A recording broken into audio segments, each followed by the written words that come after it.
Oke, bismillahirrahmanirrahim. Assalamualaikum warahmatullahi wabarakatuh. Waalaikumsalam warahmatullahi wabarakatuh, Mi. Ya, kita mulai dengan membaca basmalah bersama. Bismillahirrahmanirrahim. Hari ini saya majukan kelasnya karena siang tuh saya mau ke kampus ya. Jadi nggak sempat bisa ngajar dulu baru berangkat ke kampus. Sorry ya, saya majukan ya. Ih, kok nggak ada ya? Kenapa marah? Maaf, Miss. Oke. Nah, hari ini sesi terakhir untuk pakai SPSS. Ya, nggak apa-apa Dalila. Jadi, yang minggu lalu kita sudah bahas tentang regresi logistik berganda ya, untuk analisis multivariat. Nah, hari ini kita akan bahas tentang regresi linear berganda. Secara prosedural, sebenarnya mirip dengan regresi logistik, tetapi regresi linear ini lebih banyak persyaratannya, ya, dan banyak uji-uji yang harus dilakukan. Nah, mengapa? Karena regresi linear, jika kalian ingat ya, digunakan untuk variabel dependen yang berjenis numerik, ya, numerik dengan skala rasio atau interval gitu. Nah, syarat pertama adalah karena untuk uji regresi linear itu mirip dengan uji T gitu ya. Nah, syarat pertama adalah ini adalah uji parametrik sehingga datanya untuk variabel dependen harus berdistribusi normal. Jadi, kita mesti memastikan dulu bahwa variabel dependen kita distribusinya normal. Pertama di situ, kalau tidak normal, ya tidak bisa dilakukan analisis pakai regresi linear berganda. Nah, sebentar, WhatsApp saya matiin dulu.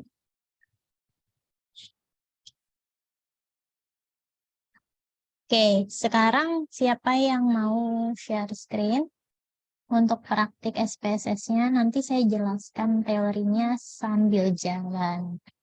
Oke, nanti kita kan selesai jam 11.30 ya, karena saya harus berangkat ke kampus. Siapa yang bisa share screen? Dewi bisa? Bisa. Ya udah, share aja. Data yang dibuka yang LBW ya. Nah, untuk multivariat ya.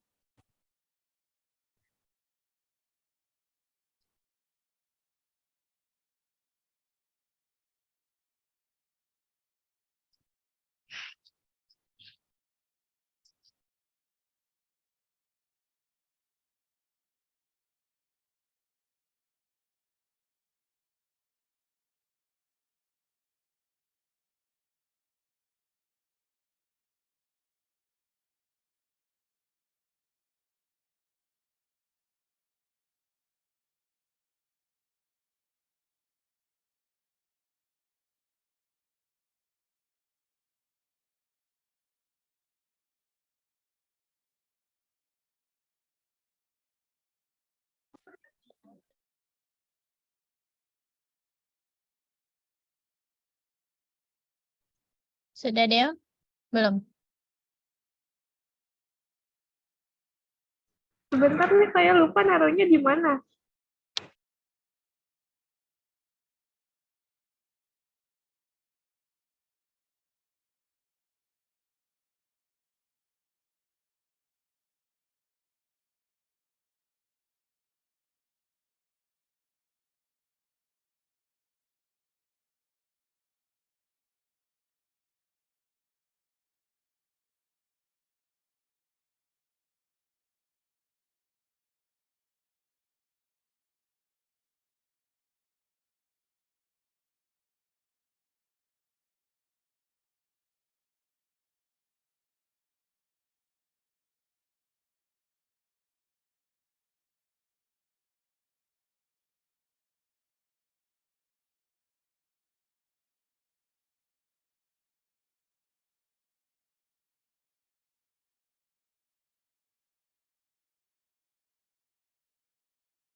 Oke.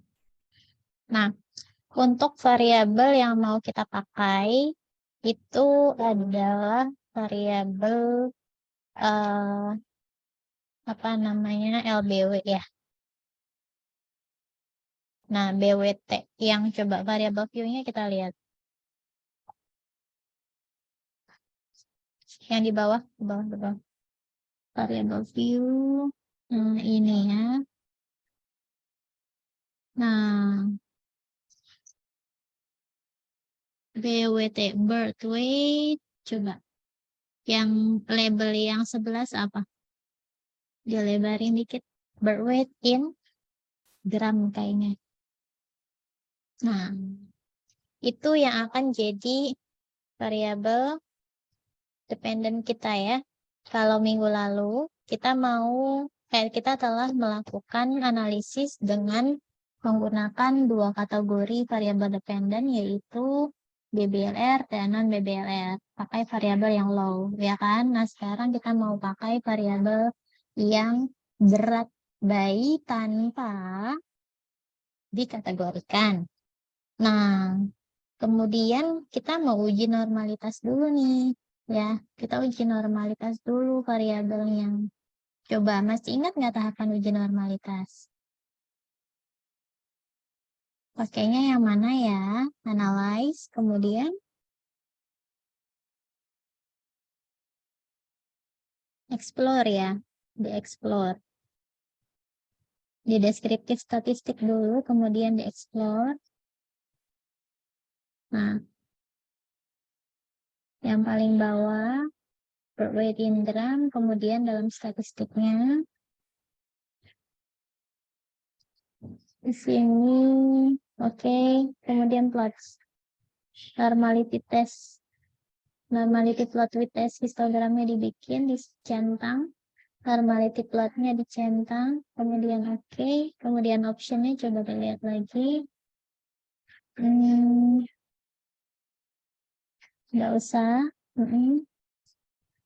Nah, itu aja. Nggak pakai bootstrap. Oke. Oke, di oke. Coba kita lihat distribusinya. Seharusnya sih normal. Outputnya belum kelihatan ya, Deo?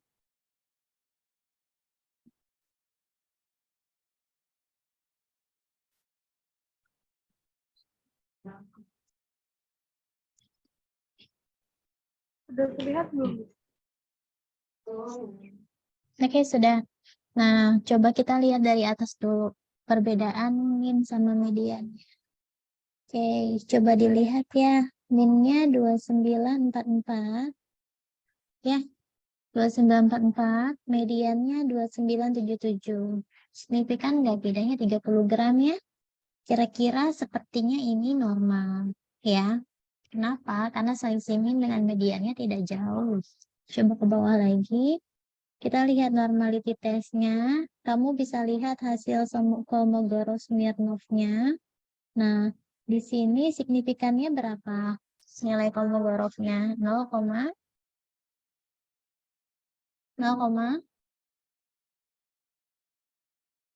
berapa?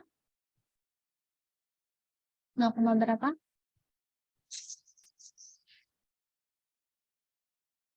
0,2. Itu pada nyimak nggak nih? Nggak ada yang jawab soalnya. Lupa Ya. ngeadit, Miss. Nah, 0,2 signifikansinya sehingga distribusinya normal atau tidak? Kalau Kolmogorov 0,2. Safira, ada Safira nggak? Udah masuk belum? Iya, Miss. Ya, kalau 0,2 normal nggak?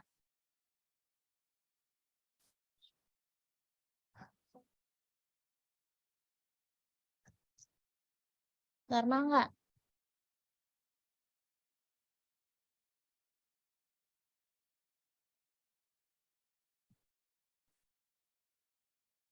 Maisi, normal nggak Maisi?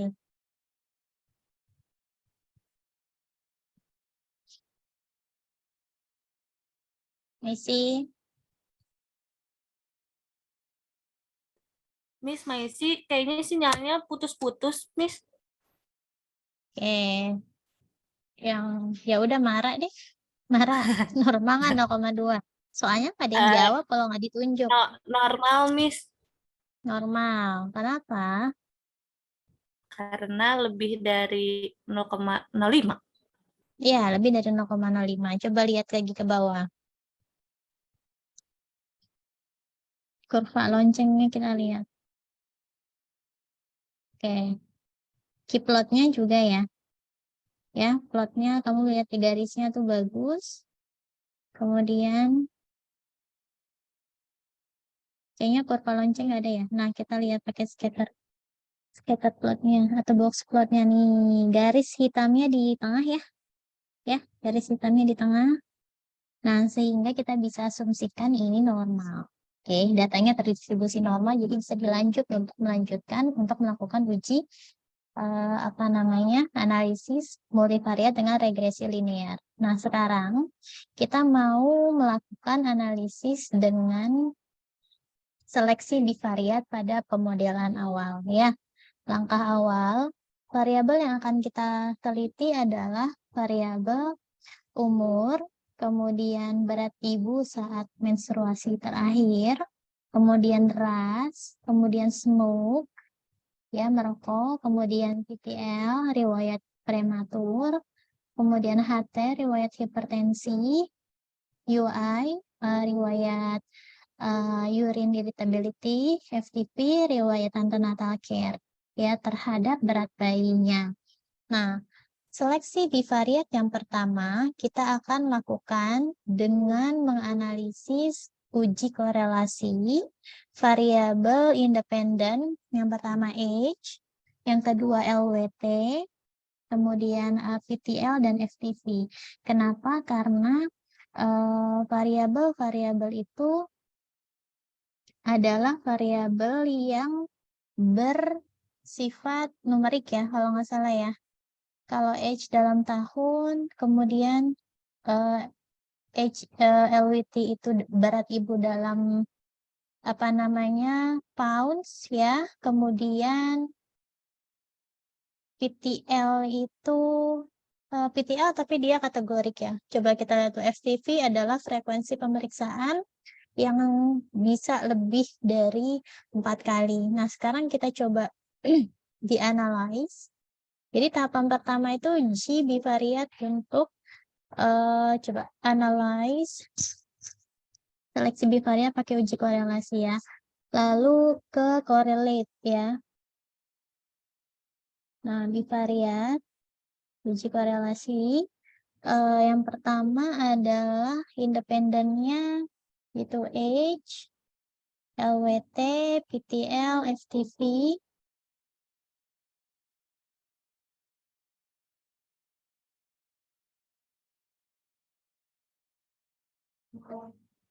Nah, kemudian langsung dimasukkan BWT-nya, birth weight in gram-nya.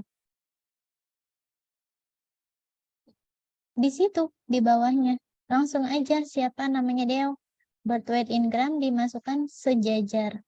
Bukan yang itu, bukan yang itu. Yang gram. Yang numerik yang atas. Nah, bawahnya dikit. Nah, yang itu. Oke. Nah, kemudian di oke. Nggak usah dicentang-centang yang lain, langsung di oke aja. Kita lihat outputnya.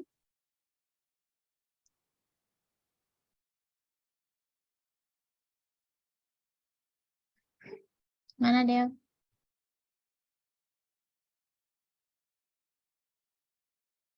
Oke. Nah, teman-teman bisa lihat di sini ada yang dibintang-bintangi ya.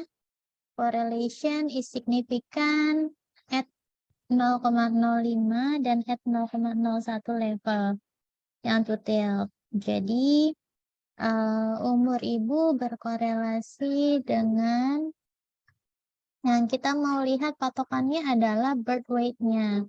Sehingga kita lihat di sini untuk berat badan berat badan bayi yang kamu boleh pakai yang kanan, misalnya ini nih. Kamu boleh pakai yang kanan atau kamu boleh pakai yang kiri bawah. Ya, terserah kamu patokannya yang mana karena sama. Ya. Cara melihatnya gimana? Cara melihatnya adalah hubungan berat ibu dengan berat bayi dengan umur ibu 0,219. Oke. Lihat yang signifikan detail ya. Kemudian hubungan berat bayi dengan berat ibu pada last menstrual period 0,189. Kemudian hubungan riwayat prematur 0,189. Kemudian hubungan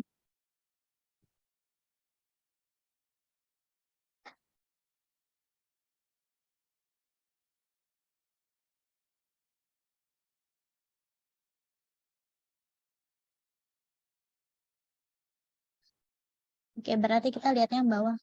Sorry, kita lihat yang bawah. Karena ternyata itu N ya. Oh, ini nih, saya salah lihat. Ini nih, yang ini 0,01. Boleh digedein nggak sih dia? Kecil banget nih. 0,034. Soalnya pada pelit suara nih saya ngecek sendiri. Coba ke bawah.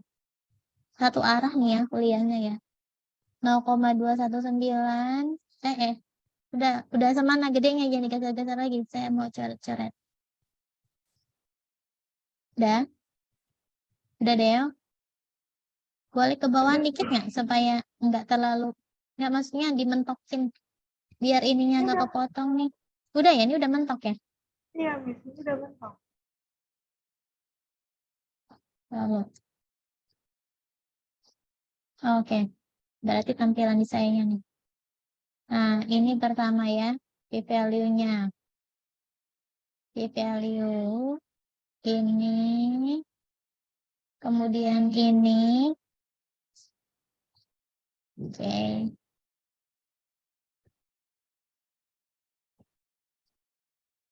Ini. Nah, dari 4 variabel independen, umur ibu, berat ibu saat menstruasi terakhir, riwayat prematur, sama antenatal care, ini patokan kita untuk seleksi bivariat adalah nilai p-value yang di bawah 0,25 ya.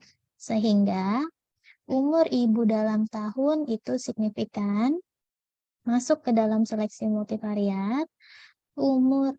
Berat ibu dalam pounds pada menstruasi terakhir 0,01 itu signifikan, kemudian riwayat prematur 0,03 itu signifikan, dan riwayat antenatal care 0,42 artinya tidak signifikan. Nah, antenatal care itu secara esensi ini sama nih, mungkin datanya yang nggak bagus ya. Secara esensi kan dia harusnya berhubungan erat dengan berat anak, berat bayi ya. Karena berat bayi itu mestinya dipantau dari kembangan kehamilan dari bulan ke bulan kan, dan itu hanya bisa dilakukan ketika si ibu rutin melakukan kunjungan antenatal care, ya kan? Sehingga di sini inilah fungsinya pemahaman seorang peneliti terhadap konteks topik penelitiannya. Jadi jangan serta-merta kamu mengandalkan alat statistik seperti SPSS ini untuk menilai apakah variabel ini layak untuk dimasukkan ke dalam model multivariat atau tidak. Kalau kita tutup mata dengan esensi yang ada, maka antenatal care 0,4 ya udah, lebih dari 0,25 akhirnya saya buang aja gitu kan. Tapi kamu nggak mempertimbangkan faktor lain, maka ya masih kurang tepat gitu ya. Ini kita masukkan. Jadi 4 variabel ini kita masukkan untuk analisis multivariat. Kenapa? Karena tadi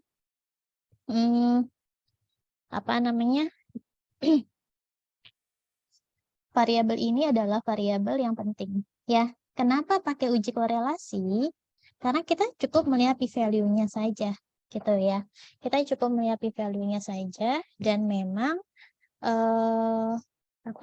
variabel ini adalah variabel utama yang pertama. Kalau berat itu numerik. Jadi numerik-numerik ya korelasikan gitu. Walaupun ada yang history premature labor ini kan kategorik ya. Sebenarnya history of premature labor juga kita bisa pakai uji T sih sebenarnya ya. Yang dua kategori. Jadi gini, kalau misalnya seleksi bivariat untuk analisis regresi logistik, nah logistik nih yang kemarin, kamu pakai chi-square, gitu kan? Atau pakai regresi logistik aja, cuman satu-satu, cuman buat lihat p-value-nya. Tapi kalau misalnya yang ini, yang regresi linear, seleksi bivariatnya gimana? Kalau variabelnya numerik, ini ngomongin independen ya. Kalau independennya numerik, itu boleh pakai korelasi. Kalau variabel independennya kategorik, ya, kalau variabel independennya kategorik pakai uji T. Ya, jadi itu kan udah beberapa. Nah, sekarang kita mau lakukan uji T untuk variabel-variabel yang kategorik seperti merokok dan riwayat hipertensi. Nah, coba lihat. Merokok dan riwayat hipertensi dianalisis. Kemudian compare means.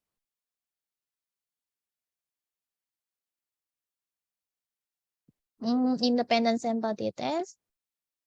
Pair sample. Independent, sorry. Uji T independen ya. Nah, sekarang tes variabelnya yang mana? Tes variabelnya itu adalah variabel dependent, jangan lupa.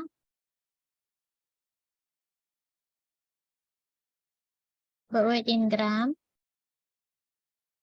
Masukkan, kemudian merokok, smoke. Nah, kekurangannya uji T kan dia hanya bisa satu variabel independen saja, nggak bisa multivariat. Define group ya. Grup 1 itu 0, grup 2 itu 1.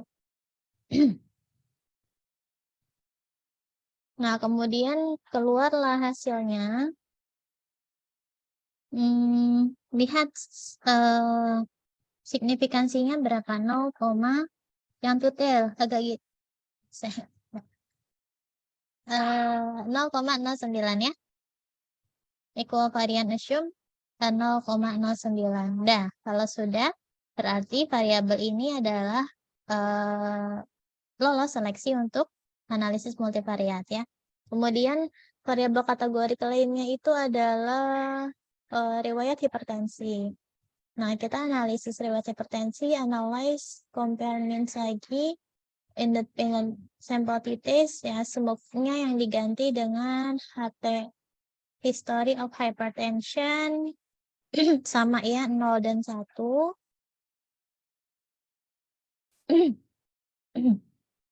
Kemudian kita dapat p-value-nya adalah berapa nih? 0,045. Artinya dia juga lolos dalam seleksi bivariat untuk masuk ke tahapan analisis multivariat. Nah, kemudian ketika semua variabel ini kita anggap masuk ke dalam analisis multivariat, maka kita melakukan pemodelan, langkah kedua. Nah, ini langsung kita gunakan regresi linearnya. Jadi kita analyze, kemudian regression, lalu pilih yang linear. Nah, yang linear. Nah, kemudian di dependennya masukkan dulu yang birth rate in grams. Nah, di kotak independennya masukin tuh variabel age of mother, kemudian LWT, yaitu bawahnya, kemudian ras nggak usah ya, smoke, kemudian hipertensi. Miss, maaf boleh pelan-pelan nggak? Kecepatan? Iya, Miss. Oke. Saya slow down ya. Hipertensi, kemudian PTL. PTL tuh yang prematur.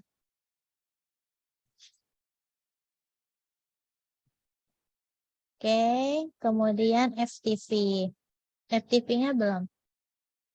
Tadi kan pertimbangannya dimasukin ya, antenatal care ya. Sehingga walaupun p-value-nya di atas 0,25, ini tetap kita masukkan ke dalam pemodelan multivariat. Nah, kemudian di bagian metode, tetap enter, ya kita pakai metode enter. Nah, enaknya multivariat dengan regresi linear tuh kita nggak banyak klik-klik. Jadi langsung di OK kan. Nah, ini pemodelan awal. Oke. Nah, teman-teman ingat prinsip regresi linear sederhana. Ada beberapa yang mesti dibaca. Ya, ada R, ada R square, ada adjusted R square. Ya, kemudian ada ke bawah lagi, ada model ANOVA. Ya, lalu ada koefisien alfa. Nah, ini enggak ada namanya tabel 2x2 gitu ya. Enggak ada ya. Nah, coba ke bawah lagi koefisien alfanya. Nah, di sini ada age of mother, ada berat menstrual pria, gitu kan. Smoking status, history of hypertension, history of premature, sama visit physician. Nah, di sini yang pernah teman-teman lihat pertama dari model summary dulu di atas. Ya, di model summary kita lihat ada R square. Nah, R square ini penting untuk menyimpulkan apakah model regresi linearnya mampu menjelaskan faktor risiko prediksi kejadian BBLR pada bayi atau tidak. Nah, R square 0,116.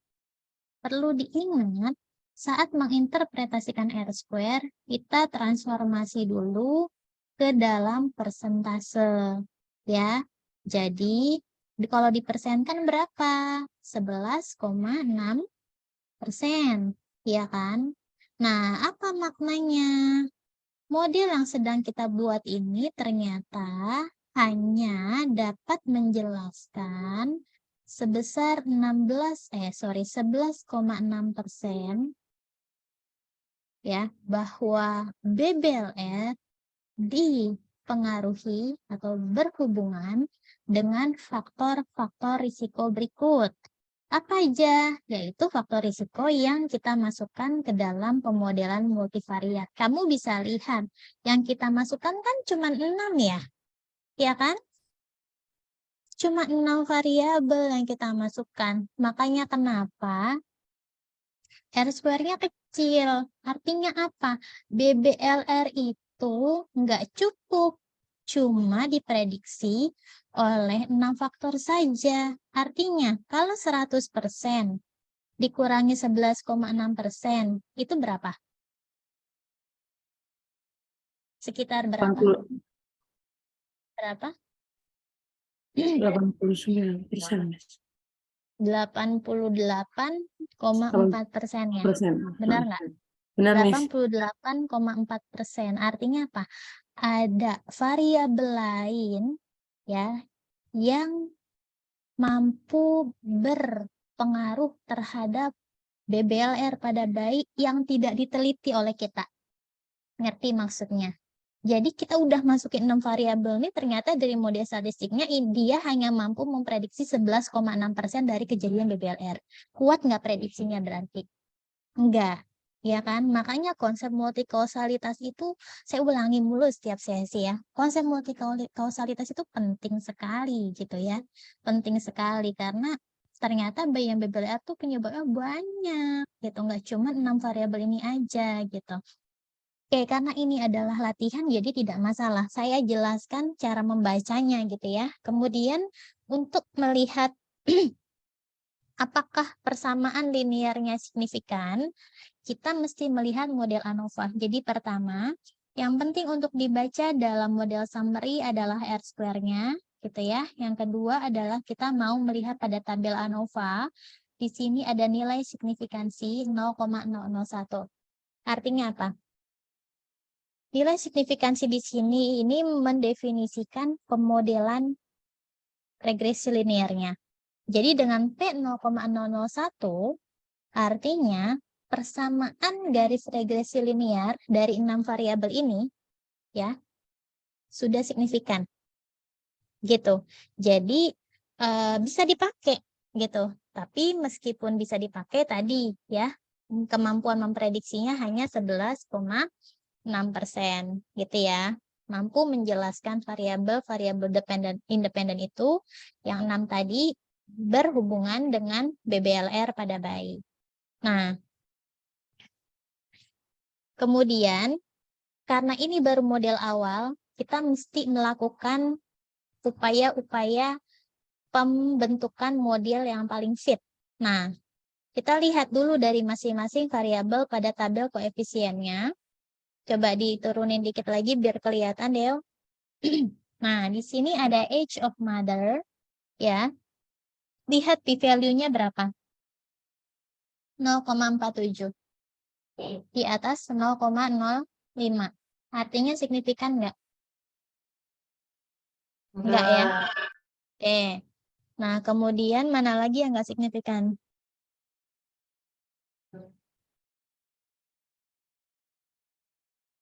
Prematur. History of prematur 0,150. Dia nggak signifikan. Kemudian ada lagi visit physician Antenatal first. Nah, antenatal care-nya juga tidak signifikan. Nah, maka kita mulai keluarkan model satu persatu. Ya, kita keluarkan model satu persatu dengan cara membuang variabel yang paling besar dulu p-value-nya, yaitu physician. Ya, antenatal care-nya dibuang, tetapi, nah teman-teman, yang perlu dilakukan adalah kita mesti melihat perubahan koefisien beta. Nah, koefisien betanya adanya di mana? Unstandardized koefisien yang ini. Nih, unstandardized beta ini adalah nilai odds ratio. Ya, kok nilai odds ratio, nilai koefisien betanya. Nah, jadi kamu boleh berpatokan ke situ. Masih ingat pembuatan tabel yang minggu lalu siapa? Minggu lalu Mala ya. Malah ya, sekarang Dewi. Coba dibikin Excel-nya, Dew. Pakai template yang minggu lalu aja biar nggak capek. Ntar tinggal dihapus-hapusin angkanya.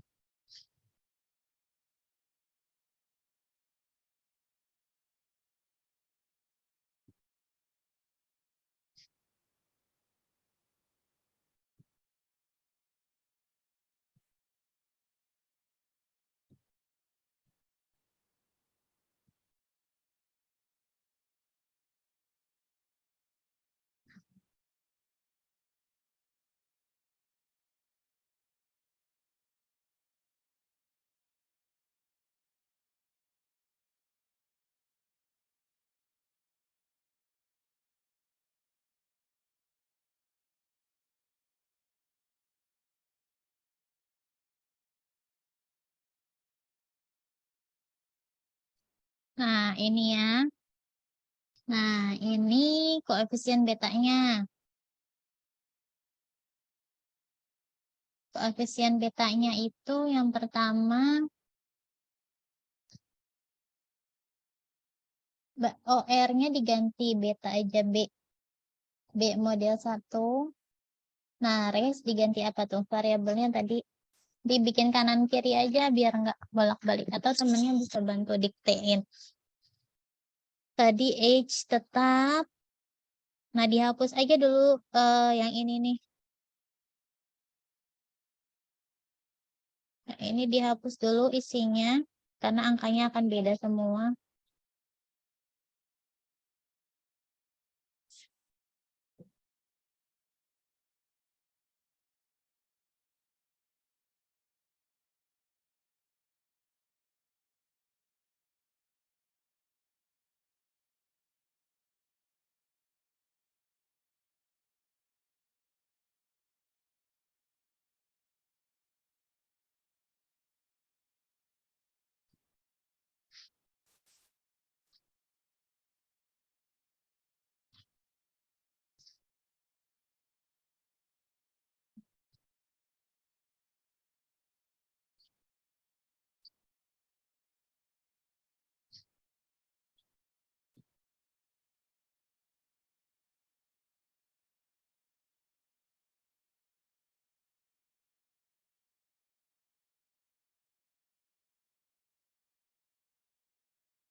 Dewi itu yang baris 5 dari baris 4 sama 5 itu sama menstrual.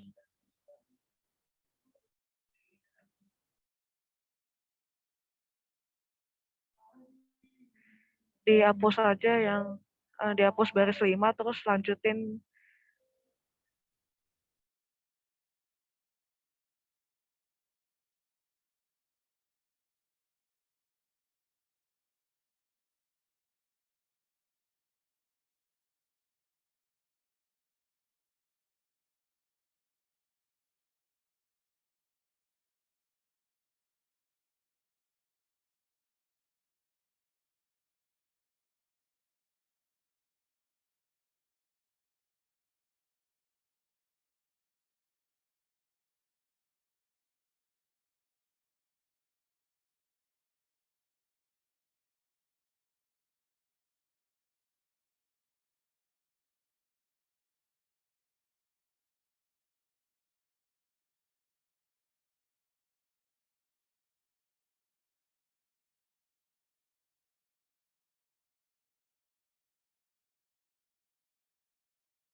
Nah, ini negatifnya tuh penting ya.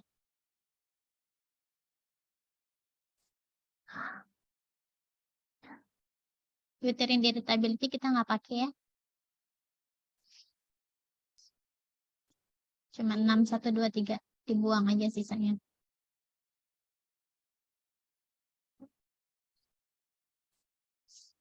Di delete aja tuh row 9. Nah, buang, klik kanan, delete. Ih, tadi udah betul 9-nya diklik di angka 9. Udah ya? Oke. Nah, udah dibuang semua ya. Nah, kemudian kita bandingkan B model 2. Nah, caranya sih tadi sama. Coba B model 2-nya dibuang, di OR-nya diganti B. Nah, kemudian itu diblok, semua dibuang. Nah, kemudian coba kamu kembali ke SPSS, kita analyze. Kemudian di regression yang tadi, yang linear, tinggal digeser aja yang variabel antenatal care. Dikeluarin aja. Bawah. Antenatal care. Yang paling tinggi apa sih? Antenatal care kan? Iya, Miss. Yang visit Iya, Dewi. iya. Dah, jadi oke.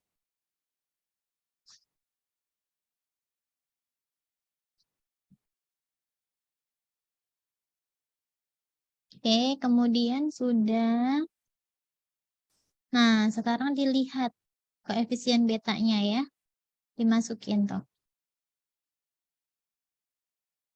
Ada nggak perubahan koefisien beta lebih dari 10%?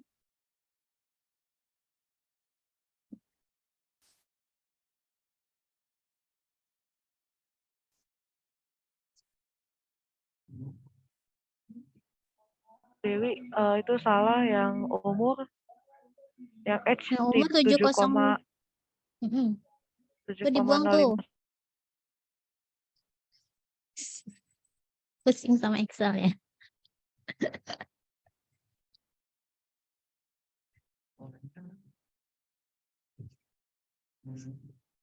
Oke.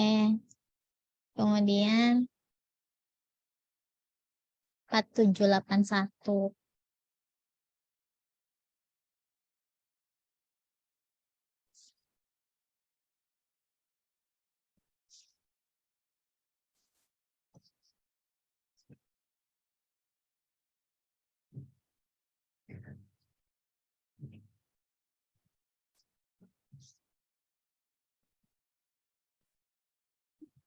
Udah.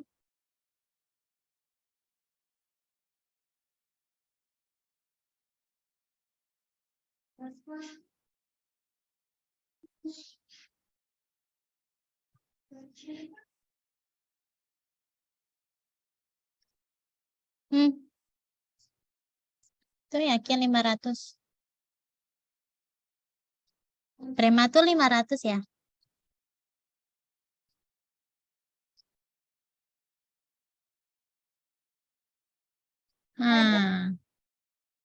Nah, ada ya. Nah, oke. Fisisiannya 0 kan karena nggak kita masukkan. Nah, sekarang kita lihat perubahan beta ya, bukan perubahan odds ratio. Perubahan B aja. Si B. Nah, sekarang kita lihat ini ada perubahan yang kecil. Tidak lebih dari 10%. Sehingga antenatal care ini bukan menjadi confounding. Maka boleh dibuang. Gitu ya, asumsinya ya. Nah, kemudian tadi kan kita ketemu 2 lagi variabel yang P-nya di atas 0,05. Yang terbesar kedua itu apa? Kita lanjut yuk.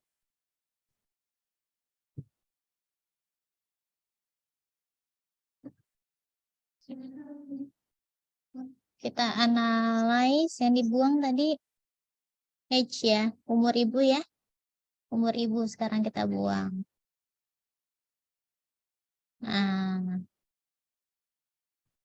Nah, sekarang kita masukkan betanya.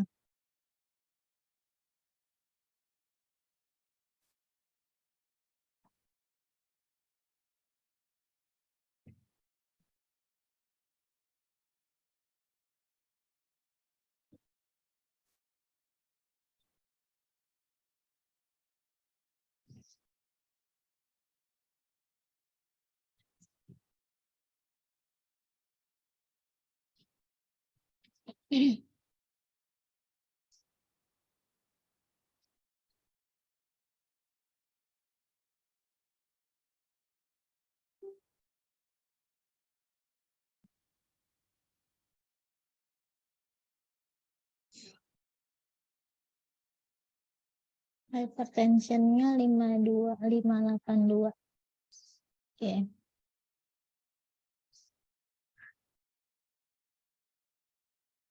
Prematurnya berapa? 145,412. Posisinya di 0. Nah, kemudian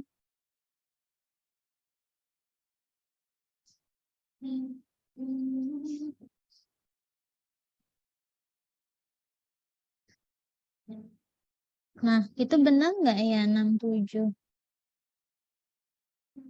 Rumusnya apa ya? Coba. Kok gede nih?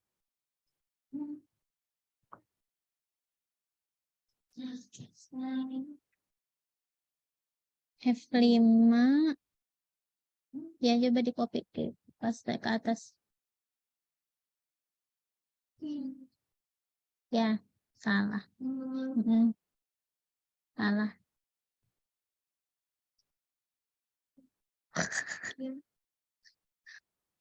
Sabar.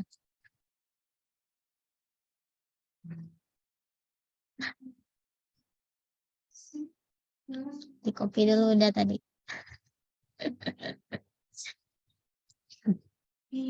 Copy. Dah.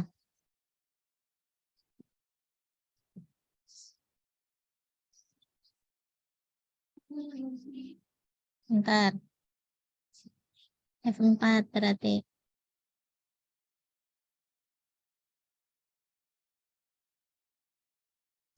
D4. Kayain aja. Dia bantuin buang. Hah, kok gede.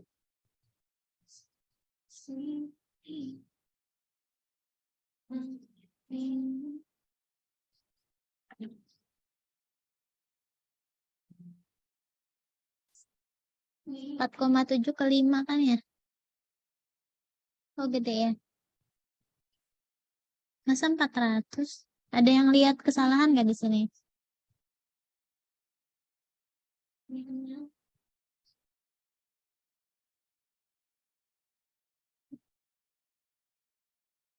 Coba yang tadi yang di bawahnya rumusnya gimana?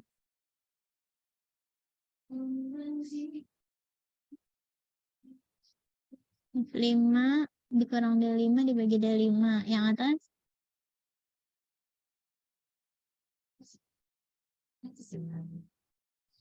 Kenapa gede banget ya? Dari 4,7 ke 5 itu kan dikit naiknya. Apa yang salah di sini? Tutup kurungnya ngaruh gak, Miss? Kurung. Tadi kan dia nggak mau pakai kurung. Itu udah otomatis kok kurungnya. Oh iya. Heeh.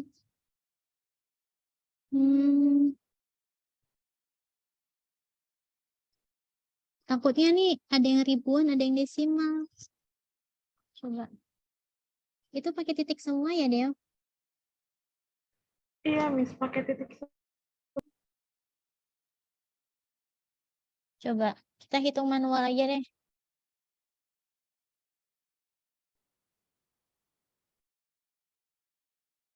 Lima koma 035 dikurang 4,781 dibagi 4,71. Harusnya 0,05. 0,05 dikali 100%. 5,3 di situ harusnya, Del. Jadi diubah atau gimana? Iya, diubah nih. Dicoba deh, ini salahnya di mana ya? Lalu deh, coba di rumusnya diklik dulu. Nah, itu. Biar tadi warna-warninya keluar. Saya takutnya salah. Nah, kan F4. Itu dikurang kan tandanya F4 dikurang D4 bukan, Del? Coba, di enter. Iya. Di enter. Masih 400 ya? Apa yang salah dari rumus ini? Coba saya masih penasaran, coba digedein. Itu Miss kayak itu. Apaan yang salah? Dibuang deh, Del, dibuang. Coba ulang manual sama dengan itu dibuang dulu, dihapus semuanya. Semuanya dihapus ya. Sama dengan yang itu jangan, yang atasnya aja yang dihapus. Yang 403. Lah, itu nggak ada masalah dia. Nah, hapus. Nah, sama dengan summarize, buka kurung, dia 5.03 salah. 5.03 dulu.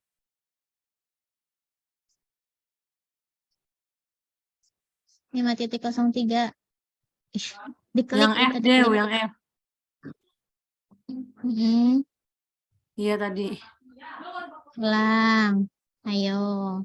Nah, dikurang. Min. Klik yang D4-nya.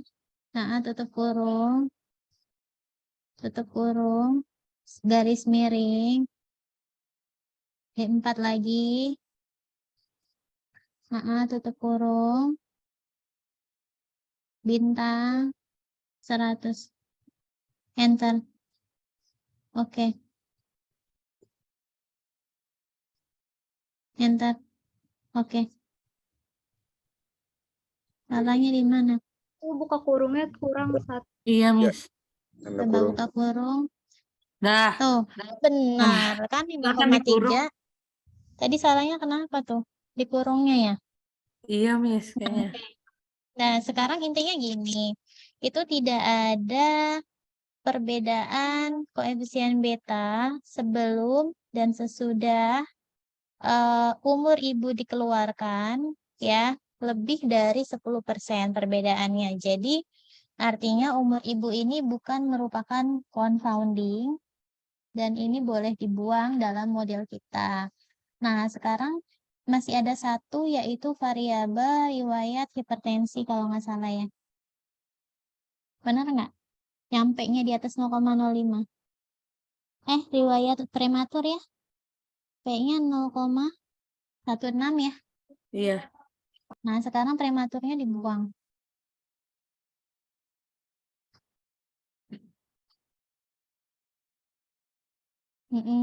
Lalu di oke. Nah, sekarang kita lihat p-value-nya semakin kecil semuanya tuh. Kemudian kita bandingkan lagi coba.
Udah belum? Udah, Miss. Ada yang di atas 10% nggak?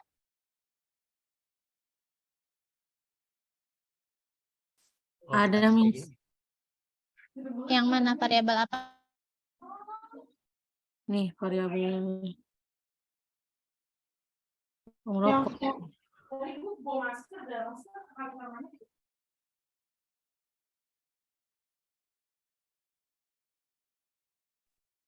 Variabel berat ibu ya? Merokok ya? Ya nggak? Merokok bukan sih? Nah, iya, perubahan beta ya, bukan OR. Nah, ini teman-teman perlu diperhatikan ya. Ketika kita buang variabel riwayat prematur, ternyata ada variabel merokok yang berubah. Signifikansinya, koefisien betanya lebih dari 10%. Artinya apa? Secara statistik, ini tidak boleh dibuang berarti riwayat prematur. Karena riwayat prematur merupakan confounding. Kalau kita lihat berdasarkan teorinya, merokok itu merupakan risiko dari kelahiran prematur nggak sih? Iya kan? Maka artinya variabel prematurnya tidak jadi kita buang sehingga model yang keberapa yang kita pakai? Model keempat. Model ketiga ya. Ya, model ketiga yang kita pakai yaitu kita memasukkan variabel berat ibu, kemudian variabel merokok, variabel hipertensi, dan riwayat prematur. Gitu ya. Sampai sini ada yang mau ditanyakan dulu nggak?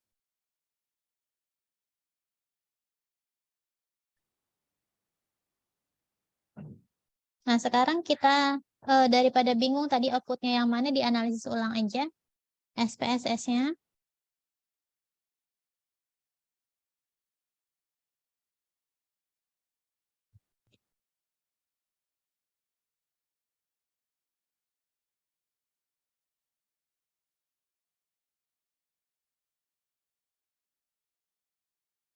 dianalisis ulang, tapi dimasukkan variabel prematurnya.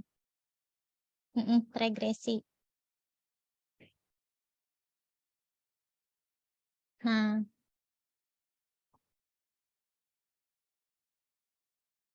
oke. Nah, ini adalah model akhir yang kita pakai ya. Berat ibu, merokok, riwayat hipertensi, sama riwayat prematur. Nah, sekarang kita mau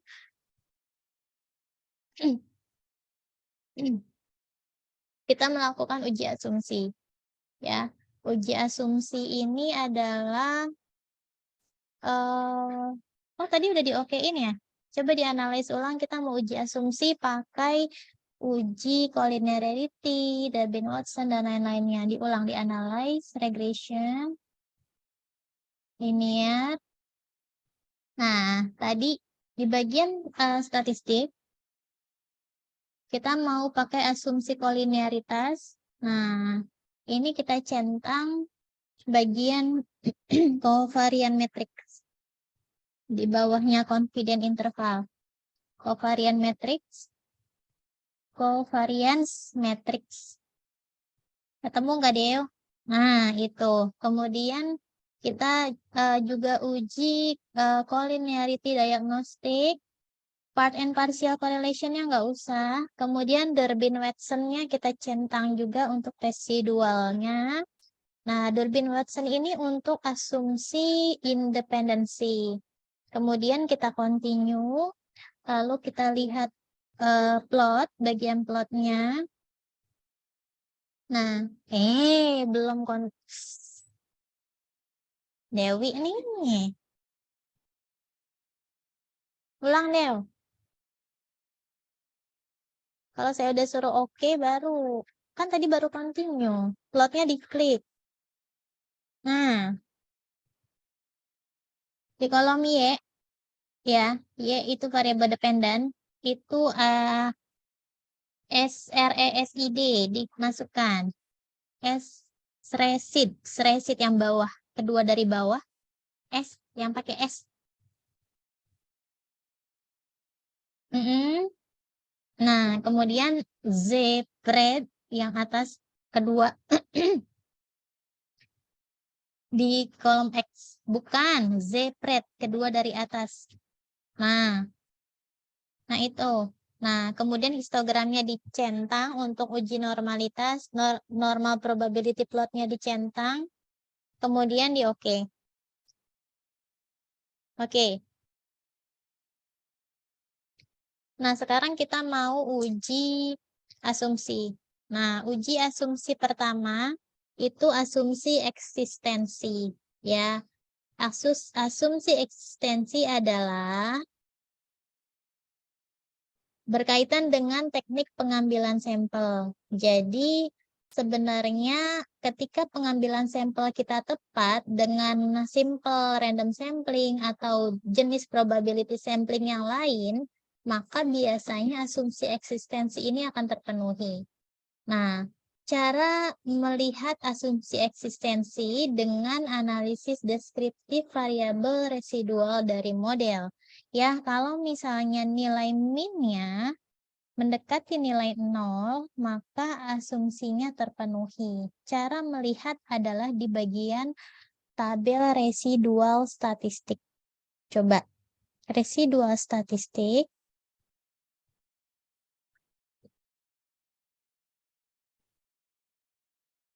Nah, ini ada bagian residual di sini. Ini ya, kita lihat di residual. Nah, residual statistik.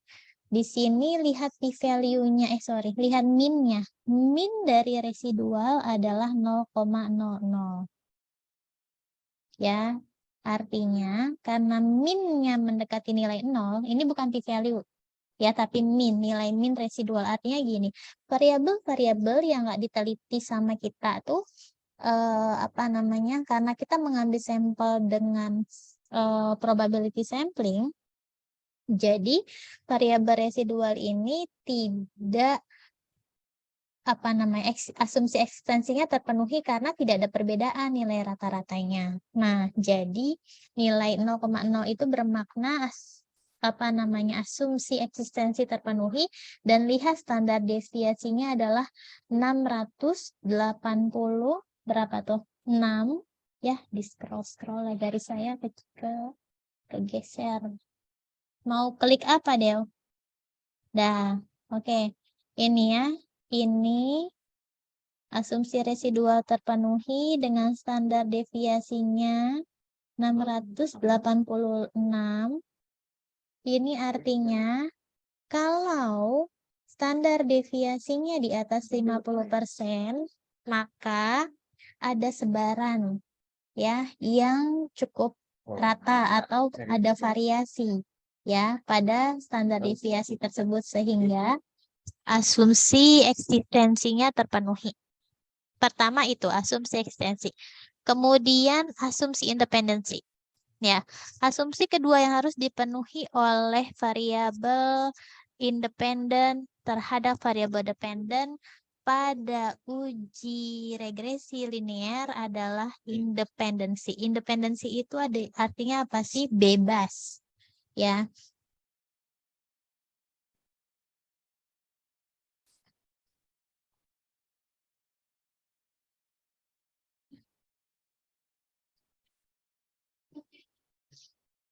Bentar. Nah, prinsipnya asumsi independensi apa sih? Jadi, asumsi independensi itu maknanya adalah ketika variabel variabel independen itu bebas satu sama lain. Ya, jadi artinya nggak ada yang diukur dua kali, nggak ada sebelum sesudah. Jadi kalau misalnya ada pengukuran sebelum sesudah ini nggak bisa pakai regresi linear, ya.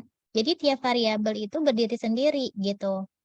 Nah, kemudian cara menilai asumsi independensi tadi kan pas dianalisis pakai statistik yang opsi itu ada Durbin-Watson. Nah, Durbin-Watson ini merupakan patokan untuk asumsi independensi ya jika nilai Durbin-Watson-nya kurang dari 2 sampai dengan 2.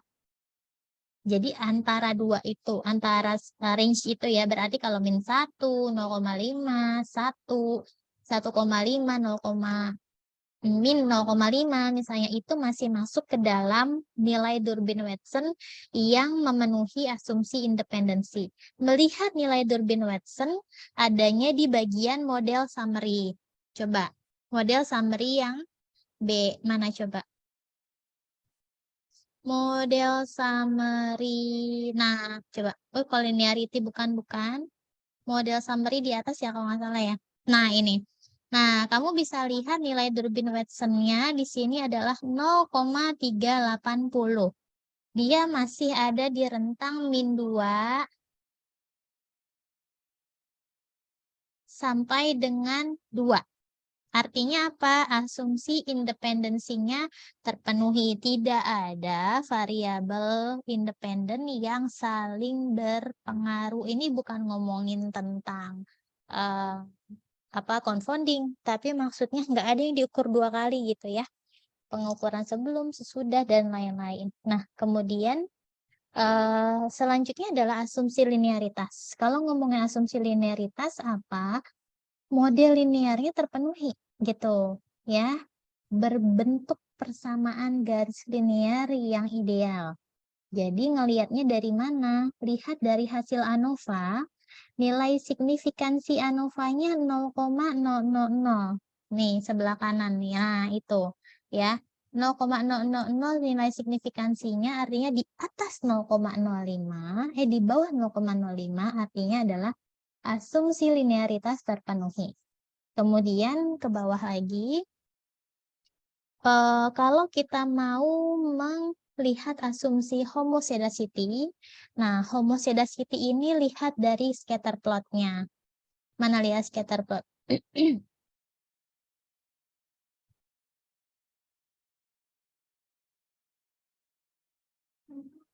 Scatter plot. Nah, ini. kamu bisa lihat ada pola penyebaran. Ya, pola penyebaran ini patokannya adalah garis diagonal yang ini, teman-teman. Diagonal tuh ini ya. Nih garis diagonal. Diagonal tuh begini, kok saya jadi salah. Gini ya, meletot. Tadi dulu bikin garis gimana sih? Dulu. Arrow mouse. Bikin garis gimana ya? Cara tarik. Ini nih, line. Tetap aja pakai drawing. Maaf ya kalau meletot-meletot. Nah, kayak gini. Oke, cara melihat pembagian distribusi tebaran titiknya itu sama. Jadi sebenarnya asumsi homoscedasty ini dia berkaitan dengan asumsi linearitas. Ya, asumsi normalitas. Kebanyakan asumsi bingung ya. Makanya jarang orang yang mau pakai uji regresi linear. Karena syaratnya banyak. Nah, saya membagi grafik ini menjadi dua bagian. Bagian kiri atas, ya, dengan bagian kanan bawah. Nah, kamu lihat sebaran titik-titiknya rata enggak? Apakah ada yang berkumpul antara di atas sama di bawah, banyakan yang kiri atas daripada di kanan bawah? Kan enggak ya? Ini artinya apa? Dari sebaran scatter plot ini dapat disimpulkan bahwa asumsi homoscedasty terpenuhi. Nah, itu. Yang kelima adalah asumsi normalitas. Nah, asumsi normalitas kita bisa lihat dari kurva yang di atas scatter plot ini. Di atas. Ini pertama. Nah, di sini pakai norma PP plot. Norma PP plot ini adalah, nah, di sini kamu bisa melihat antara probabilitas kumulatif yang observed dengan yang expected. Semuanya mendekati garis diagonal. Nih ya. Di sini ya. Tidak ada nilai-nilai ekstrim di sini-sini tuh nggak ada gitu. Di sini-sini tuh nggak ada nilai ekstrim. Semuanya merapat ke sini. Artinya apa? Distribusinya normal. Dan untuk meyakinkan kita bisa melihat ke kurva lonceng yang di atasnya lagi. Coba Dewi. Nah, ini kamu bisa lihat ini cakep banget ya kurvanya ya. Ya. Ini bentuknya bagus ya. Artinya apa? Artinya adalah distribusinya normal. Untuk asumsi normalitas terpenuhi. Ya, sudah 5 asumsi yang kita cek. Tinggal satu lagi, yaitu asumsi multicollinearity. Asumsi multicollinearity itu adalah tidak boleh terjadi sesama variabel independen berkorelasi secara kuat. Kalau tadi itu kan yang asumsi independensi itu tidak ada yang pengukurannya 2 kali. Pengukuran sebelum sesudah gitu. Misalnya diukur tensi sebelum melahirkan dan sesudah melahirkan, atau sebelum hamil dan sesudah hamil, kan nggak ada. Nah, kalau yang sekarang diagnostik untuk asumsi multicollinearity kayak misalnya hipertensi sama apa namanya? Sama tadi yang kita buang itu berpengaruh jadi confounder, apa namanya? Riwayat prematur ya. Nah, hipertensi dengan riwayat prematur kan dia ada kaitan dalam hal confounding ya. Nah, apakah ada multicollinearitas di situ? Variabel hipertensi sama variabel riwayat prematur itu punya hubungan multicollinearitas yang kuat atau enggak?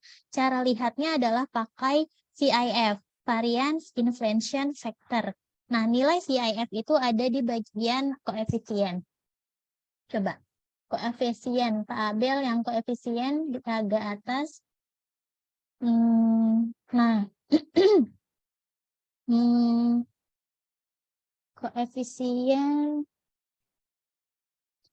koefisien aja, bukan koefisien correlation. Nah, di sini ada collinearity statistik nih, ya. Nah, yang dilihat itu nilai VIF-nya. Nah, patokannya nilai VIF ini adalah untuk semua variabel, ya. Pada setiap variabel independen, Itu nilai VAF-nya berapa? Patokannya adalah maksimal ya. Jadi lebih dari sama dengan 10. 10. Laptop saya bukan touchscreen jadi gambarnya rada jelek. Nah, lebih dari sama dengan 10. Kalau misalnya nilai VAF-nya segini, kurang dari sama dengan 10. Kalau nilai VAF-nya kurang dari sama dengan 10, maka artinya tidak ada multikolinearitas. Ya, jadi asumsinya terpenuhi. Kalau misalnya ternyata nilai VAF-nya ada yang lebih dari 10, nah maka ini tidak boleh. Ya, tidak boleh. Uji regresi linearnya batal. Ya, model regresi linear batal karena ada multikolinearitas antar variabel independen. Nah, gitu ya. Paham sampai sini? Ini ada 6 asumsi-asumsi yang harus diuji dan itu mutlak dilakukan setelah pemodelan selesai. Nah, kemudian ada yang mau tanya dulu nggak dari 6? Saya mau nanya, Miss. Saya Mega. Berarti itu 6 asumsinya harus terpenuhi dulu ya, Miss, baru nanti bisa dibuat pemodelannya. Kalau yang ada satu yang miss itu berarti nggak bisa, Miss. Betul, betul. Jadi 6-6-nya harus terpenuhi. Ya, 6-6-nya harus terpenuhi. Kalau nggak ada ya ada salah satu aja misalnya yang tidak terpenuhi ya berarti kita tidak bisa pakai regresi linear. Modelnya nggak fit gitu ya. Modelnya nggak bisa dipakai. Gitu Mega. Berarti ya? kalau kayak gitu apa kita ulang lagi aja pas bivariatnya atau emang udah berhenti aja gitu, Miss? Berhenti. Nah, makanya untuk di awal itu penting saat kita memastikan pemilihan sampel kita itu dilakukan secara probability gitu ya. Kemudian variabel dependen kita uji normalitas dulu Mega ya sebagai seleksi bivariatnya supaya enggak sia-sia nih kita udah capek-capek. Kan tadi yang paling capek apa sih? Ngebandingin perbedaan koefisien beta ya. Itu pegel juga lumayan kan gitu kan. Jadi sebelum itu dilakukan lebih baik itu kalau misalnya datanya normal, ya kemungkinan besar sih asumsi-asumsi ini terpenuhi. Terus saat kita bikin model, yang milih model tadi kan kita bikin 4 model ya.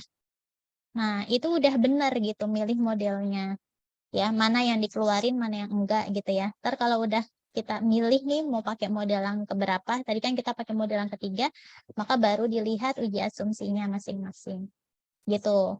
Insya Allah sih kalau itu sudah dijalankan step by step-nya sudah sesuai, maka uji asumsinya yang ke-6-6-nya rata-rata sih biasanya akan terpenuhi. Begitu Mega.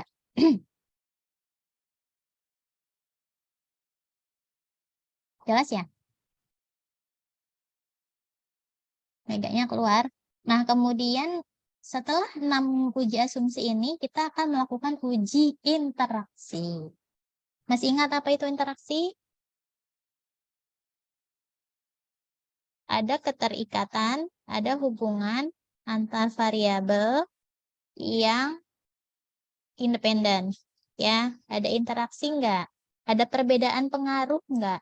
Kayak misalnya, ada perbedaan pengaruh enggak antara hipertensi dengan merokok pada mereka yang merokok dengan yang tidak merokok misalnya ya kan itu merupakan 2 variabel yang berhubungan kuat ya kan. Nah maka kita mau melakukan uji interaksi nih. Nah uji interaksi ini misalnya tadi kita dianalyze kemudian di regression. Merokok sama hipertensi kan berhubungan ya, kuat ya. Nah, linear. Nah, itu di bagian next, di atas. Nah, di next ini kita kawinkan smoke. Smoke tadi masuk variabel kita kan, ya. Jangan gitu. Kayak kemarin uji interaksi, di blok dulu. Dewi nggak sabaran ya Dewi. Pencet shift apa kontrol? Semok sama hypertension. Pencet kontrol, klik hypertension. Kontrol. Semoknya loncat tuh. Nggak bisa. Nggak gitu deh.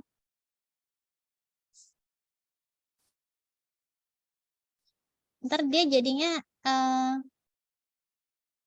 bintang gitu. Bisa nggak?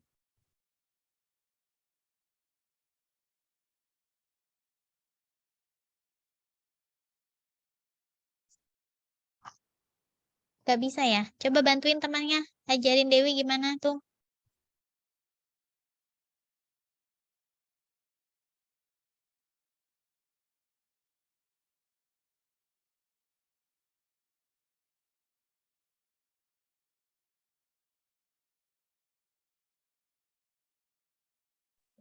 Sambil pencet kontrol di keyboard, terus diklik semuanya gitu, Del.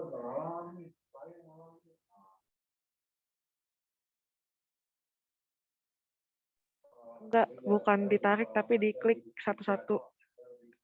Nah, dipencet kontrolnya, terus diklik satu, bawahnya lagi satu, gitu. Kontrolnya jangan dilepas. Bisa nggak? Nggak bisa, Han. Bisa nggak? Nah, itu diklik dulu satu variabel. Terus habis itu dipencet kontrol, baru klik variabel bawahnya. Semok. Nah, gitu. Nah, itu kan Ya, bisa. gitu. Ya, itu gitu. Kita dulu. Kok banyak banget? Itu semok aja. Semok. Nah.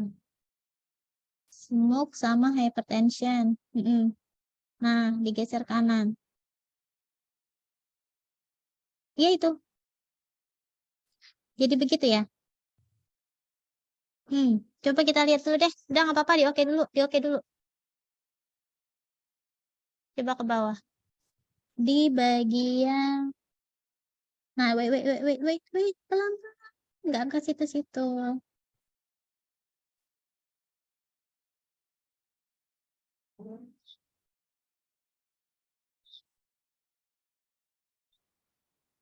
Tuh, nggak keluar tuh. Di bagian koefisien coba. Coba model 1 ada model 2-nya nggak? Tuh, nggak keluar kan? Model 2-nya nggak keluar nih.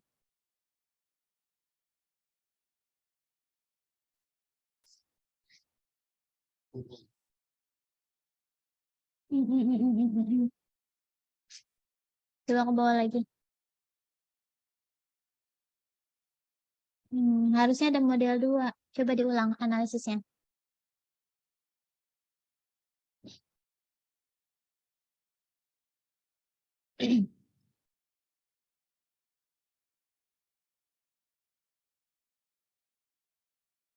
Coba di previous.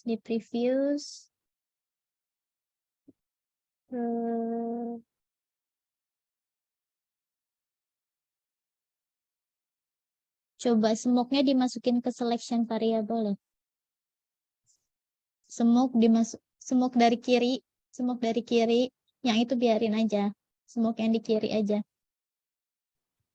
Diklik nah ke selection variable. Nggak bisa kan? Emang biasanya sih di next ya. Coba di option. Nggak, tutup, cancel. Yang lain bisa nggak? Tadi dikawinkan gitu, next. Yang lain bisa nggak mencet pakai blok, pakai kontrol? Coba di guys. Nggak bisa ya mencet kontrol ya, Del?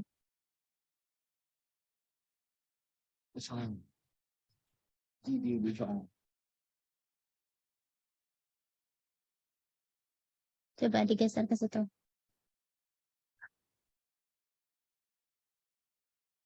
Kayak gitu ya. Coba next lagi. Coba next lagi. Ke blok 3. Modelnya harusnya keluar sih.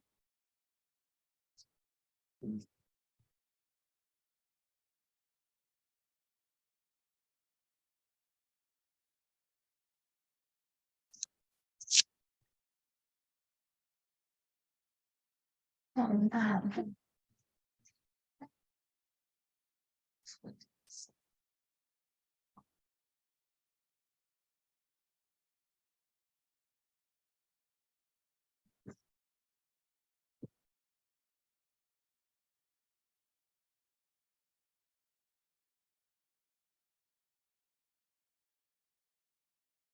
Yang lain bisa nggak? Saya nggak bisa baca kolom chat.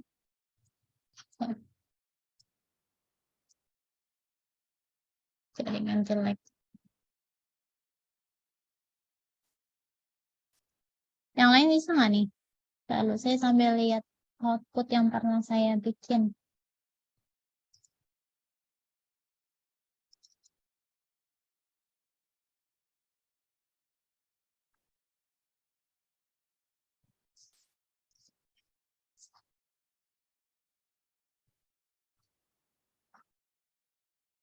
Oh, saya bikinnya di laptop lama.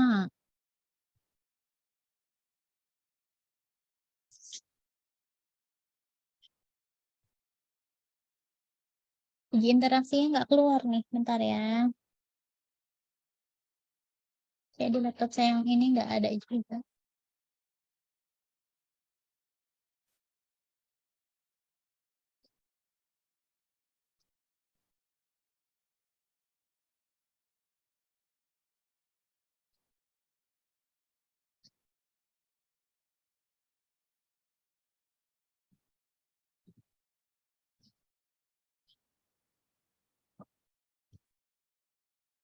Oh, nggak ada. Ini apa nih? HIV AIDS. SAP. Coba.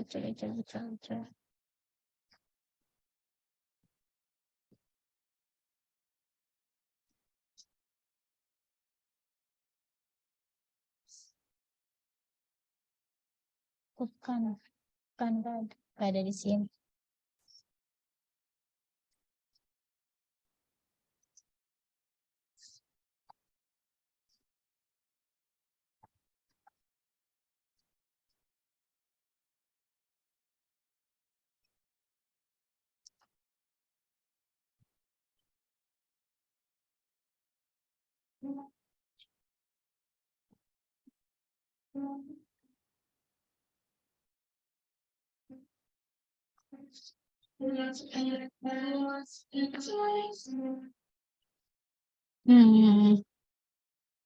Masalahnya model 2-nya nggak keluar ya.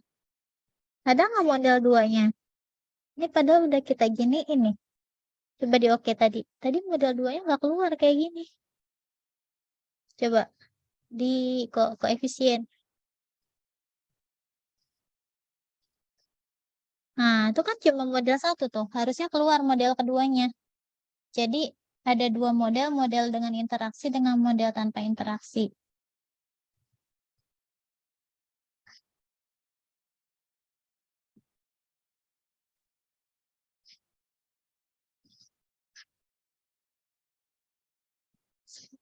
Tadi dependennya kali ya, masukin lagi ya. Coba deh. Coba dianalisis. Masa dependennya dimasukin lagi? Harusnya sih enggak. Enggak ada kan tempat. Ada dependennya udah masuk di atas tuh. Ya kan? BWT juga. Kenapa dia nggak nongol ya? Jadi intinya kayak gitu deh teman-teman ya. Harusnya sih keluar nih outputnya. Apa yang salah dari sini? Coba di next. Di next. Nah, coba dimasukin lagi deh di blok 3. Tapi emang nggak bisa ya dibintangin gitu ya.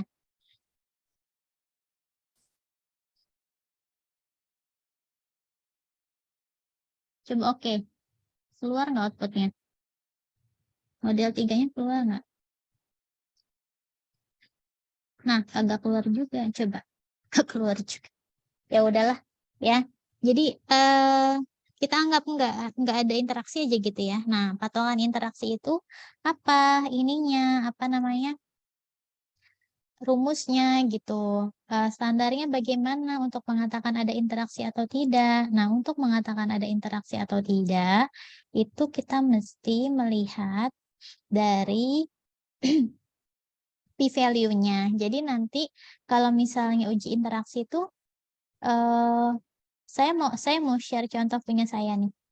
Ya, jadi kalau yang harusnya uji interaksi itu kayak gini nih. Nih. Ya, saya coba share nih punya saya. Nah, kelihatan nggak nih? Apa kegedean? Kelihatan nggak?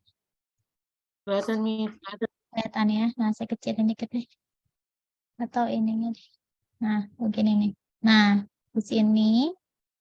Nah, saya melakukan analisis regresi linear. Nah,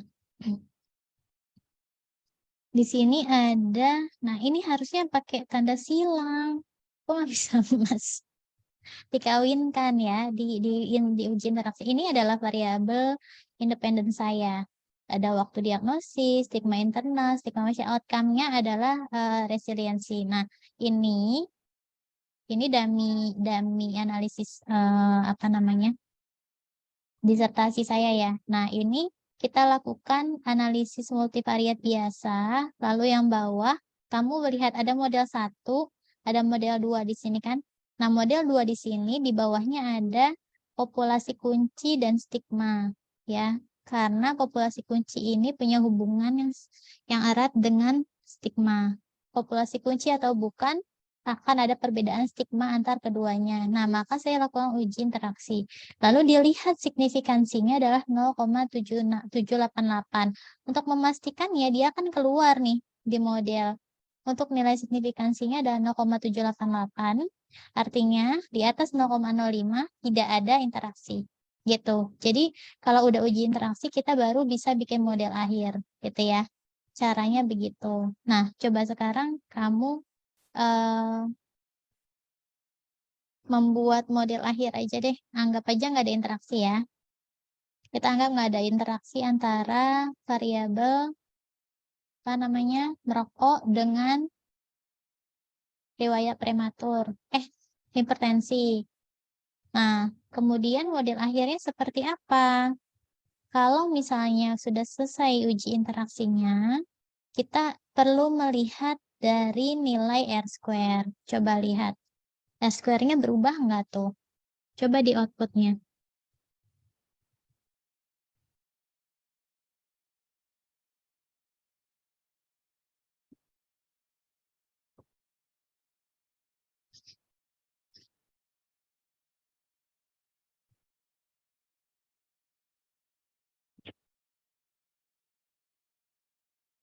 Yang tabel di model summary. Dikit lagi selesai ya.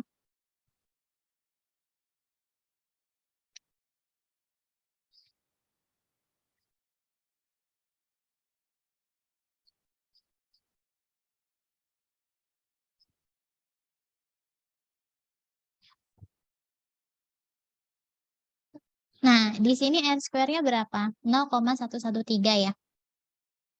Ya, 0,113 artinya adalah model linear ini dapat memprediksi berat bayi ibu, berat badan lahir bayi, ya, berat bayi lahir, gimana sih? Berat bayi lahir sebesar 11,3%. Artinya, ya, di atas itu atau di luar itu diprediksi oleh variabel lain yang nggak kita teliti. Gitu ya. Kemudian, itu patokannya. Kemudian lihat uji ANOVA. Ya, pada kolom ANOVA signifikansinya 0,05, artinya adalah pada alfa 5%, ya, kita dapat percaya bahwa model regresi ini cocok dengan data yang ada, atau secara signifikan dapat memprediksi variabel berat bayi, gitu ya. Itu cara menginterpretasi ANOVA yang signifikansi 0,00 ini. Kemudian Di kotak koefisien di bawahnya, kita bisa melihat pada kolom B. Nah, kolom B ini adalah, kalau di regresi logistik itu jadinya odds ratio, kalau ini jadinya koefisien regresi masing-masing variabel. Jadi kita bisa bikin persamaan yang berupa konstan, ini 2449 adalah berat bayi asal. Berat bayi asal sebelum ada variabel-variabel independen kita. Jadi konstantanya. Jadi gini, berat bayi yang dilahirkan adalah 2449. Dan jika ada variabel berat ibu, ada variabel merokok, ada variabel hipertensi, dan ada variabel history of prematur, maka bentuknya akan menjadi berat bayi lahir adalah 2449, ya, kemudian ditambah 5,035 dikali berat ibu saat menstruasi pertama. Jadi berat ibu saat menstruasi pertama jangan lupa dibikin gram dulu, ya, dibikin gram dulu, karena kan si berat ibunya kilogram ya, kayaknya harus sama deh.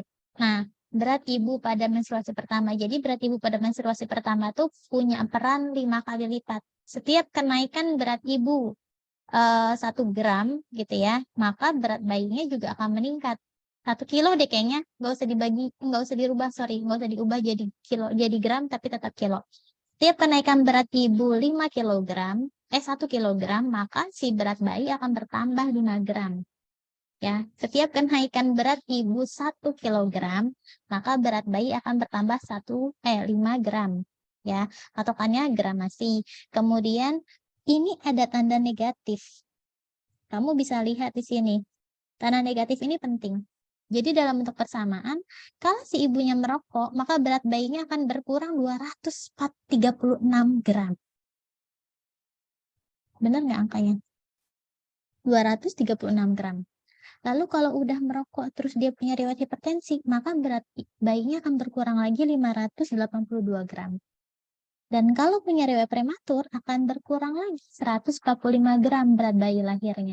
Jadi yang berdistribusi atau berkontribusi secara positif hanya berat ibu pada menstruasi pertama, benar kan? Ya, sisanya itu adalah faktor risiko. Ya nggak? Jadi bentuk persamaannya seperti ini. PPT aja deh.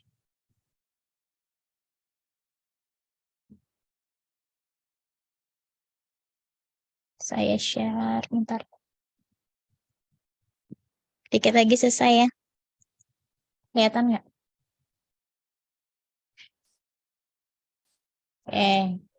Bentuk persamaan dari model regresi linear.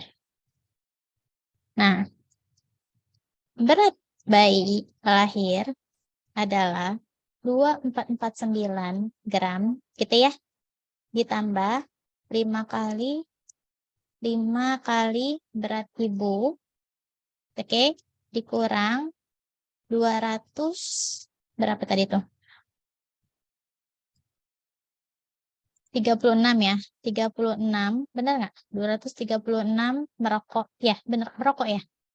Dikurang lagi 582 hipertensi, dikurang lagi 145 bukan? Kurang lagi 145 kalau dia punya riwayat prematur. Nah, jadi misalnya kita bisa memprediksi dengan 11,3% ya, pemodelan ini dapat dipercaya gitu ya. Kalau misalnya berat ibunya adalah 55 kg, ya, maka berat bayi lahirnya adalah 24. Nah, kasus saya jelasin nih.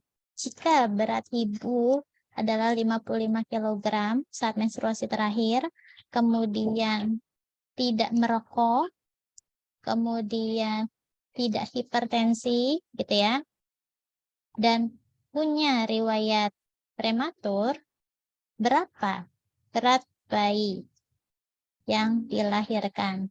Nah, biasanya kasusnya gini nih. Kalau saya kasih ujian tertulis seru juga ya. Berapa bayi yang dilahirkan? Nah, kalau kita sudah punya model ini, maka caranya adalah 2449 gram ditambah 5, ya, dikali berat ibu 55 gram, 55 kilogram, kemudian dikurangi 236 dikali dia tidak merokok, ya, tidak merokok artinya 0. Kan kodenya 0 kalau tidak merokok, kalau merokok kodenya 1 ya. Nah, kemudian gak usah pakai spasi lah, biar sama. Dikurangi, nah, hipertensi, dia tidak hipertensi. Maka 582 dikali 0 juga, karena dia tidak hipertensi, dikurangi ibu punya riwayat prematur. Ya, riwayat prematurnya berarti 1. Koefisiennya adalah 145. Kemudian dikali 1. Maka, ya,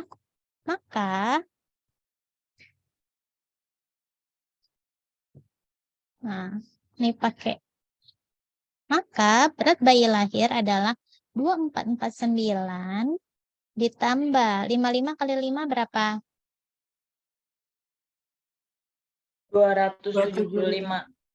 Berapa? 275 5.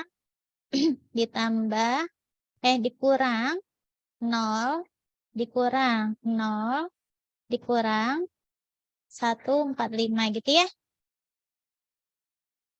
Paham nggak sampai sini? 0 berasal dari mana? Dari 236 dikali 0. 0 ini berasal dari mana? 582 dikali 0. 145 dari mana? 145 kali 1. Karena dia punya riwayat prematur. Jadi, berat ibu adalah berapa tuh? Coba dihitung. 2449, 2579, Miss. 2579 gram. Gitu. Berat bayi yang dilahirkan ada kan sebesar 2579 gram BBRR enggak? Enggak ya? Tidak BBRR. Jelas sampai sini enggak? Cara bikin persamaannya jelas nggak sampai sini? Miss, Yes, mau nanya. Miss. Ya, gimana? Itu kan tadi berat bayinya kan dalam gram, tapi itu masukin ke persamaannya pas ngitung berat ibunya dalam kilogram, nggak apa-apa, Miss. Nggak apa-apa, nggak apa-apa. Karena Emang nggak. gini, karena ini udah masing-masing koefisiennya gitu, Maisi. Tadi saya lupa ingat ya.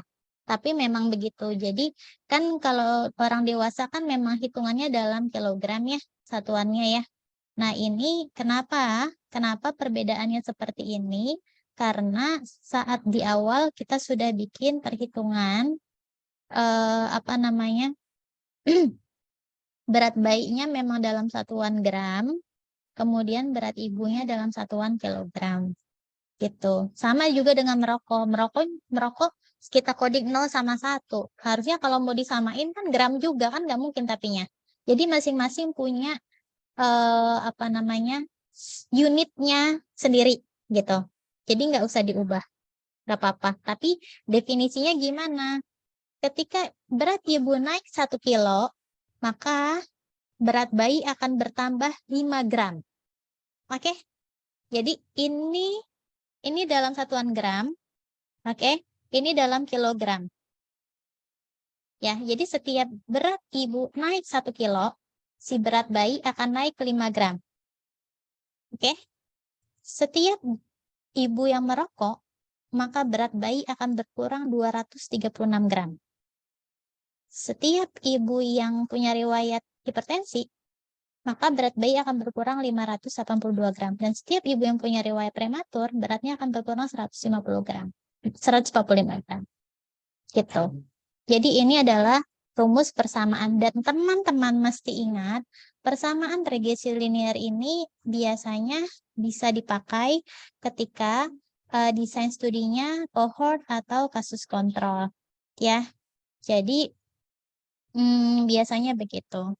Nah, kemudian jangan lupa menginterpretasikan variabel ini, analisis ini mengontrol variabel-variabel ini. Nah, berat bayi yang lahir akan sebesar 259,79 gram dengan mengontrol variabel berat ibu, tidak merokok, tidak hipertensi, dan punya riwayat prematur. Gitu.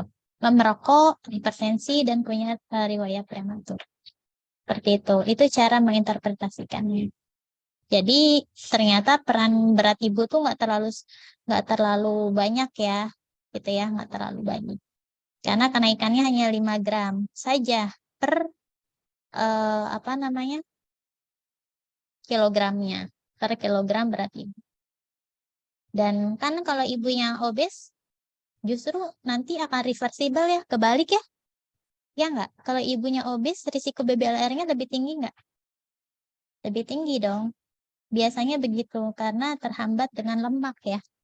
Jadi plasenta sama tali pusatnya itu, ya, apa namanya tuh, saya lupa.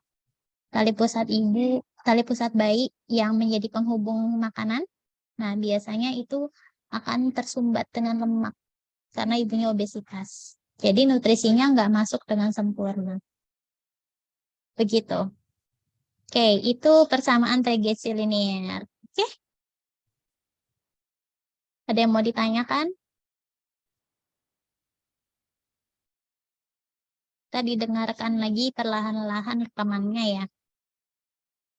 Ini memang levelnya S2, tapi saya lihat persaingan SKM di dunia kerja tuh skillnya sudah sampai sini gitu. Kalau kamu SKM EPIT terus nggak bisa multivariat, takutnya nanti kalah saing gitu ya. Jadi saya kasih pembekalan supaya bisa menambahkan value SKM EPIT UMJ. Ya. Oke, ada yang mau ditanyakan nggak? Nggak ada.